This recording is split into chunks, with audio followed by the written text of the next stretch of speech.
Trials of a Royal Guard. By Ansel. Chapter 53. The 6. Princess Luna had been running through a lot of information quite quickly.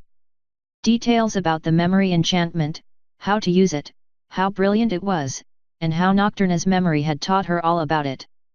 I wasn't keeping up. Magic was still one of my weak points, and the intricacies didn't make any sense to a pony that couldn't feel it.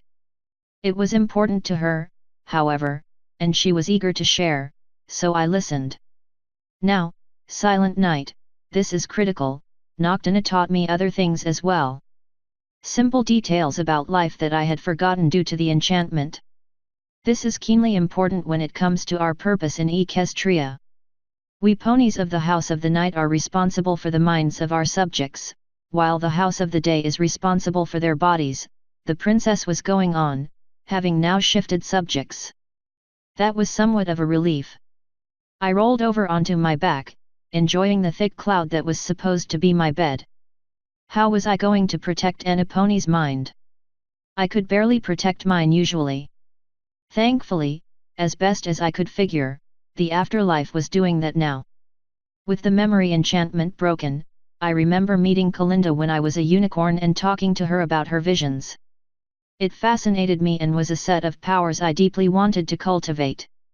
Princess Luna with visions? That would be dangerous. Hey, Silent Night, guess what? You and Crystal are going to be working on my grand foals tonight. I shivered. The mere idea of that made me uncomfortable. Did you know foresight was her gift? Oracles thrived under her reign. Magical foresight, mind you, not logical like what Nocturna exercised. Imagine that, so much planning without any advantage. That was impressive. Although I chose not to point out that Nocturna had been close with Kalinda. Princess Luna continued to ramble on, and Maristella? She was a mean pony. I remember that very well. She was so determined that we night unicorns should stay away from day unicorns and never learn their magic. My sister was a day unicorn. How horrible. We can't let her win. We must overcome her. Yes, Princess, I muttered. Yes, overcome Maristella. We'd do that, yes. I looked up at the princess. Am I going to be exhausted tomorrow when I try to negotiate with Ranhild? What? Oh. I am terribly sorry, Silent Night. There is so much to share and we haven't had the appropriate time to do so yet. I'm just so excited, Princess Luna replied before coming over to settle beside me. Her wing looped around my form and she nestled up against me. Would you prefer this dream to be more restful? Please, I muttered before burying my muzzle into her side. The princess was always so warm and soft. In reality and in my dreams. Her voice dropped and she happily sighed. Very well, my little foal. She held me gently, her voice returning ever so quiet and in the cadence of a lullaby. Maristella was bold, or so all ponies were told. With an elegant mane that made her quite vain. She was the most regal of stride but was full of great pride. And the nightmares came whispering on. My eyes dropped completely closed and my thoughts faded. This was comfortable. This was restful sleep. This was silent. Wake up, Silent, came a voice that was accompanied by a hoof pushing on my face. I brushed it away and looked up. Hey! I was nestled up against Sunny Day in the back of our wagon. You were mumbling in your sleep and then you started to get cozy with me. You're a married stallion and I, sir, am a lady, Sunny said. Miley Hooves snorted but tried to make it look like a noise she'd just made in her sleep. Sunny scowled at her. I heard that, Sergeant. Dream Pop's head poked up. Is it morning? Can it please be morning? I'm ready to meet a dragon. Farrell yawned and stood up. I can assure you, Dream Pop, that in general, a meeting with dragons is a more trying task than you might imagine. Mark my words on that. Sunny set her hind hoof against my chest and started slowly pushing me back. Yeah, it's morning. Whatever gets Silent off me. Tranquil reached out and set a hoof on Sunny. Be nice to him. I happen to know you've talked about how cute he is on more than one occasion. What did you say in the locker room that one time? Crystal must walk bow-legged every Monday. Miley burst out in laughter, curling up and holding her stomach. I'm not sure what that means, Farrell said while Sunny sputtered an incoherent response. A pony like me would never address such a crass statement about his wife. Although I cleared my throat. Yes, well, let's just pretend we never had this conversation. I'm going to get hitched up. Those of you without wings be sure to stay in the wagon. The cloud will not hold you. Dream Pop's hoof thrust towards me, a chain dangling from it. Objection. I have a cloud walking amulet. It's fully charged. Of course she'd have an amulet, she was super prepared. Dream Pop had arrived with more adventuring gear than we'd need for a 2-week expedition. I amended my statement, those of you without wings or cloud walking amulets, be sure to stay in the wagon. Miley groaned, can we at least have breakfast before we get moving? Sunny smirked.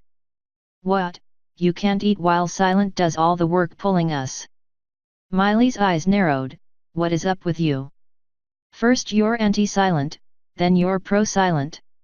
Are you losing your mind, Captain? That was a valid point. Sunny's mood was swinging a lot more than usual. The last time she'd been this odd was when she'd been placed in command of the whole palace. That had gone, more or less, all right.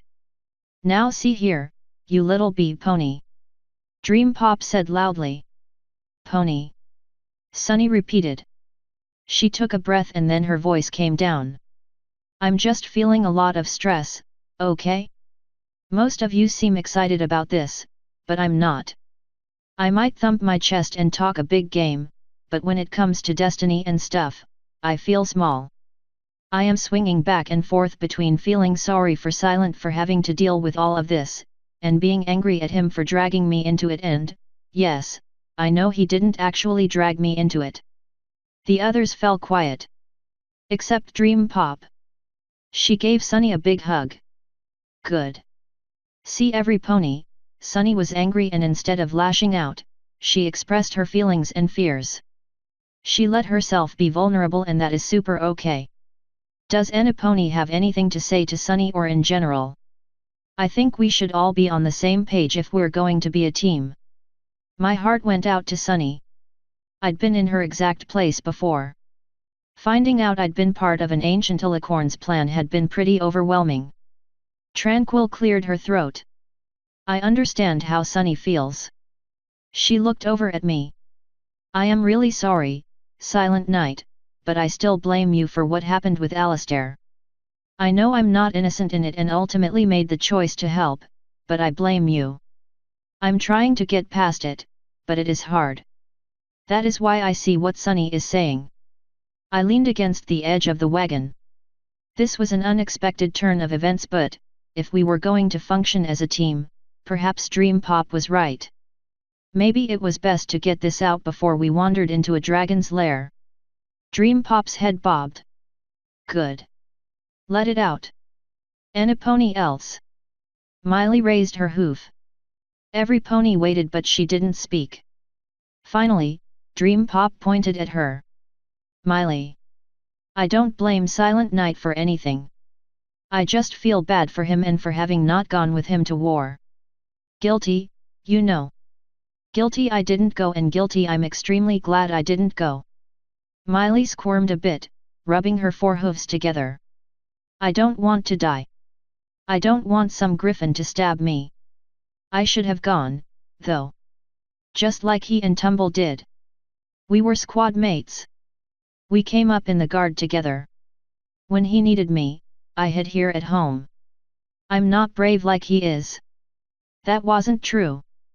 Miley was an extremely brave pony in my eyes.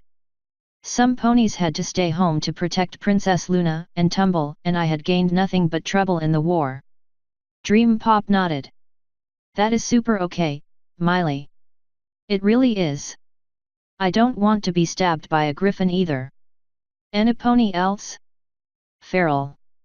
The ancient unicorn set her forehooves on the edge of the wagon and smiled in the direction of the rising sun. I am grateful he came into my life, as I have not lived since Fiona passed. Yet, thrilled as I am to know him, Silent has been angry with me as Sunny is at him. That is unfortunate, and I wish we were better friends. Even still, I am grateful. Had I touched so many ponies in such ways? Positive, negative, and somewhere in between. I don't know, and I'm a bit angry at Silent Night, too. Dream Pop started, cutting me off. We all turned to her. I'd never had a therapist have grievances before. We ran out of time working on his house because we were so busy, but did he ask me for a recommendation and referral? No. He went to some pony in the palace. I thought that was rude. I know ponies. I'd have gotten a better deal. I'm also mad he wouldn't let me get him a night kit because he doesn't think ONO has a place in real adventures, but it does. It was based on real adventures. Plus, it is fun. What is the harm in having a little fun in such a serious time? I started to open my mouth again. And then, when I saw his miniatures collection, there wasn't a me. There was a Luna, a Miley, a Sunny, a Feral, a Tranquil, and even a Runic. Was there a Dream Pop? Nope. Not super okay, Silent. Not super okay. I waited a moment before speaking. I looked at Dream Pop for guidance and was met with a nod. I'm honestly touched that you all feel these things, even if they're negative. I'm also really sorry about them, too. Truly. I was so busy feeling trapped in my own destiny I neglected to realize how most other ponies felt. These mares were some of the best friends a pony could ask for, even if they weren't the largest part of my life. We'd all been together at different times for different durations. They were so important. My head is clear now and I can hear these complaints without feeling harshly judged.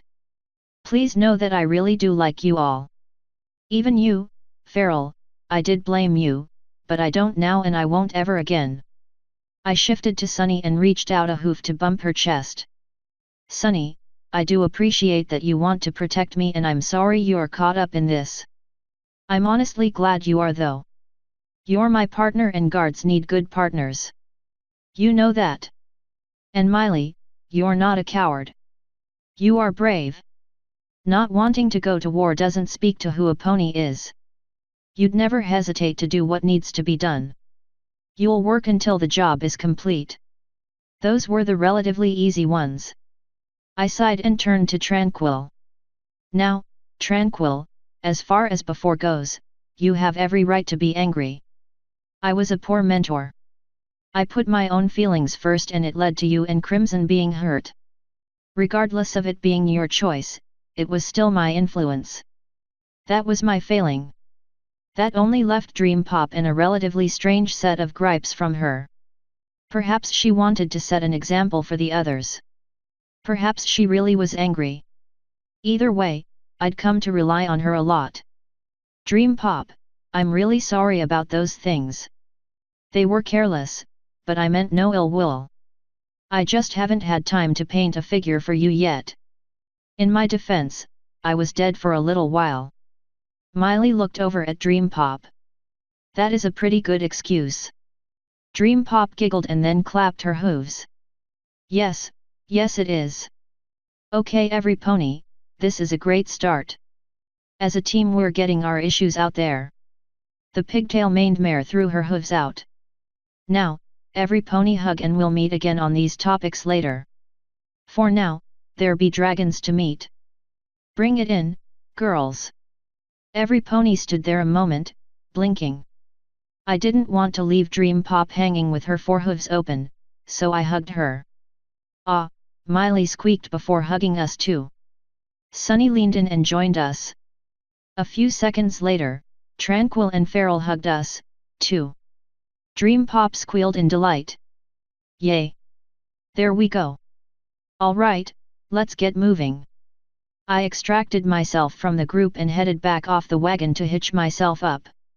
In my current state of fitness, hauling 5 mares and their gear across the sky was an excellent workout. It felt amazing to have the wind whipping along my body after so long without being able to truly cut loose. The burden behind me was just an extra benefit, as the effort made me feel alive once again. I'd used Tranquil's recent flight from Haven as an excuse to spend more time in the harness during our trip. She could rest. Let me feel my muscles work, my heart beating, and the wind in my mane. My companions were chatting in the wagon behind me, casually talking about what we were about to experience. "Silent Night, go over the rules again." Tranquil shouted my way from the wagon. Yes, the rules of dealing with dragons.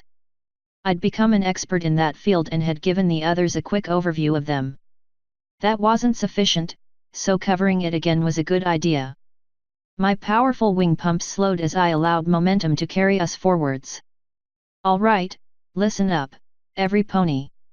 Rule 1, if you're going to speak, choose your words incredibly carefully.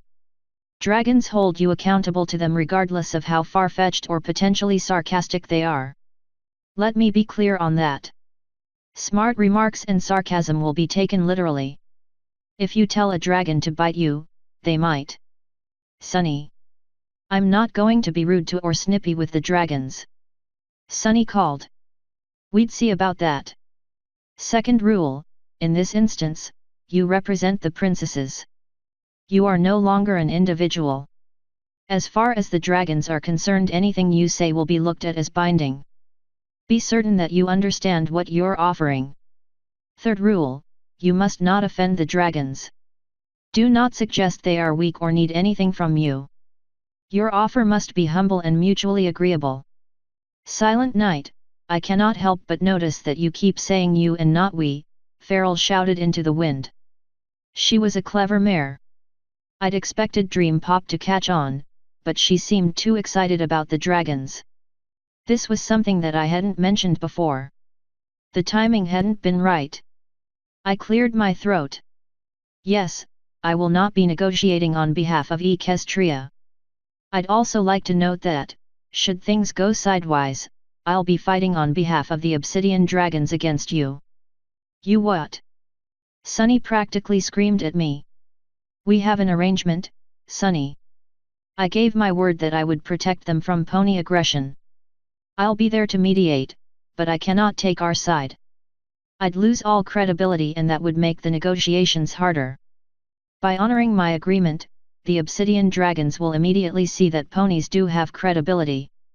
I could practically feel Sunny's anger flare. "I feel like this is something you should have mentioned before now." I looked back over my shoulder and grinned. I didn't want to have the princesses second-guess this trip or delay it. Plus, I know you thrive under pressure. CO Commander. "We're doomed," I distinctly heard Miley say before Tranquil covered her mouth with a wing. "You jerk. I have to negotiate this? You're the expert." Sunny yelled.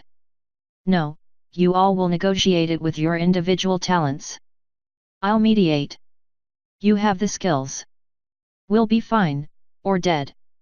Either way, we'll get a result, and I'm pretty sure dead isn't that bad." I truly felt that way. The part about being fine, not the part about being dead. If I didn't have faith in these ponies, I wouldn't have suggested the plan. The idea to keep it a secret was also part of my strategy.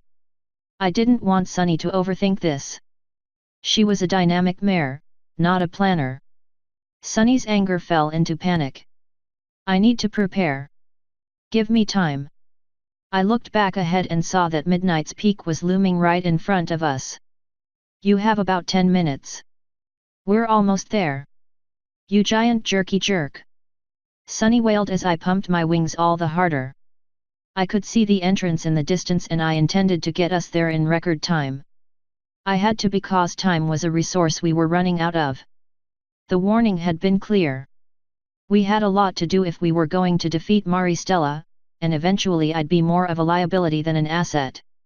That is why I had to come up with a strategy to draw her out. Ideas were swirling within my mind, but nothing felt right even though I had the feeling I was close. I brought the wagon down right outside the grand entrance to Midnight's Peak. There were a few adolescent obsidian dragons lingering there. A few watched with indifference while one or two shot inside. Dream Pop hopped off the wagon and looked around in wonder. Dragons! Hello, dragons! We come in peace. They did not respond. All right, ladies, it is time to dress the part, I said before going to one of the long boxes affixed to the outside of the wagon to pull my armor out. Today I would be Silent Knight, for the most part. I donned my chainmail and the breastplate from my dragoon armor. That would be sufficient to clarify who I was representing. That and the Knights of the Moon amulet I'd had Runic throw together for me at the last minute. I stood with the matron. Sunny trotted down the wagon ramp in gleaming golden armor. If there was one thing she was good at, it was how clean and polished she kept her kit. This was a custom suit made by whoever it was she'd been going to all of the time I'd known her. Perfectly fit, suited to her form, and expensive. If she was scared, and I'm sure she was, she didn't show it. Underneath her helmet, she looked cool, calm, and collected. Every bit the officer I knew she was. Despite Dream Pop having brought costumes that matched O&O professions, every pony else wore something more suitable for the occasion. Miley was in her house guard armor and Farrell had brought an ancient suit of armor the likes of which probably hadn't been seen outside of a textbook in half a century. In contrast, Tranquil had chosen not to wear anything and Dream Pop was dressed like Star Swirl the Bearded, for whatever reason. That included a costume beard. I'd have been upset but her instincts were usually fairly accurate. The six of us marched into the long hallway that descended into the city. There were a few dragons about, but they kept to themselves. The smallest ones seemed curious. The largest ones were reserved. A few I recognized as some of the warriors I'd go to Nordenver with. They looked on with respect. A respect I returned. To my relief, the mares I'd come with were being quiet and collected. When we reached the end of the tunnel and the city opened up before us, there were gasps of excitement and wonder. Despite not needing light, the obsidian dragons had adorned many of the buildings with unicorn lanterns or, rather, their equivalent. Pale blue light shone everywhere, catching in the glass of windows and glimmering rocks. It was a beautiful sight to behold. Beautiful and bright. So much so that our enchantments of night sight were unnecessary. Why had they chosen to do this, I didn't know. This was different from their lair in Alicorn's Spire. Our trek took us to the very center of the city, to the square outside of Nocturna's keep. That is where we found Matron Ranhild sitting with two of her largest warriors and one of the small obsidian dragons that had taken flight upon our arrival. The ancient dragon reared up, her wings flickering. You tread upon the home of the obsidian. What business do ponies have here? Her voice boomed throughout the cavern, echoing with a deep rumble. And so the dance had begun. I lifted a hoof to halt the others and then crossed to the matron. I stopped directly in front of her and turned to face the others. It was my show of bravado, giving her my back. It was also making clear where I stood. Great matron, it is I, Silent Knight. I have brought with me ponies that wish to negotiate with you on behalf of the princesses of Equestria. Negotiate? What is it that these ponies seek? Surely not to claim ownership of this land, I hope. That would be a great folly. No, matron. They, as I, recognize your claim and ownership of it. These ponies are here for information that I believe you possess. Ranhild shifted, her ember eyes focusing on me. And I am to understand by your words and actions that you, Silent Knight, do not come to negotiate for the princesses or yourself, as you have in the past. By the agreement between you and I cannot. I gave my word and my word is my bond. Should this negotiation be a farce or trick, I, High Marshal of the Knights of the Moon, chosen by Nocturna, will fight at your side and put these very ponies to the sword. Miley hooves squeaked but quickly covered her mouth with a hoof. The dragon's large head bobbed. She shifted forwards, placing me at her side, and clearly accepting me as her agent. High Marshal of the Knights of the Moon, I am satisfied that this is so and welcome you. Her attention turned towards the other 5 ponies. For the most part, they were keeping their emotions in check. Sunny looked brave, feral and tranquil, emotionless. Dream Pop was swelling with excitement. Miley was shaking a little. "Who speaks for this group of disparate ponies?" the matron asked, her voice coming down to a more moderate level. Sunny took a step forwards and looked up at the dragon. If there was any fear in her, I couldn't see it. She was confident and even had a swagger in her pace. "I do. I am Captain Sunny Day, commander of Princess Celestia's house guard and representative of all Equestria. It is an honor to meet you, great matron. I have brought with me these wise ponies to aid in our negotiation." Ranhild leaned in to examine Sunny more closely. She showed no fear, placing herself within striking range. The dragon then shifted her attention to each of the others, examining them. "Your presence is not welcome here, Captain Day, but I recognize you as an emissary of the princesses of Equestria. As such, should you honor their wishes and negotiate in good faith, I swear to ensure your safety. I have looked at your wise ponies. You have brought an Oracle of Kalinda. An advantage to be sure. You also appear with a Nox pony, a wizard, and a..." She paused when she came to Miley. "What are you?" Miley's teeth were chattering as she responded, "Miley Hooves. And a Miley Hooves, of which I am unfamiliar. Tell me, Captain Day, now that we are acquainted, what is it you seek from I, great matron of the Obsidian?" Sunny set a forehoof on her breastplate. "You are an ancient and powerful dragon, matron. You have lived through numerous ponies' lifetimes. I have been told by Silent Night that you, more than any living pony, knew Noctina best." Ranhild lifted her head and struck a regal pose. "Yes, this is so. I was a friend to Noctina and she was a friend to me. It is knowledge of who Noctina was and where she might hide something that we seek," Sunny started. She then paused a moment and looked at me. Then she looked back up at the matron. "For you see, Silent Night has most recently met with her in the hereafter and returned." Author's note. If you are enjoying this story, please consider taking a look at Crystal and Maya's website quillenblade.com for extra content such as mini-stories, QNBO wiki, and special rewards for the awesome folks who support our Patreon. We also have lovely art. Drop in sometime. End author's note.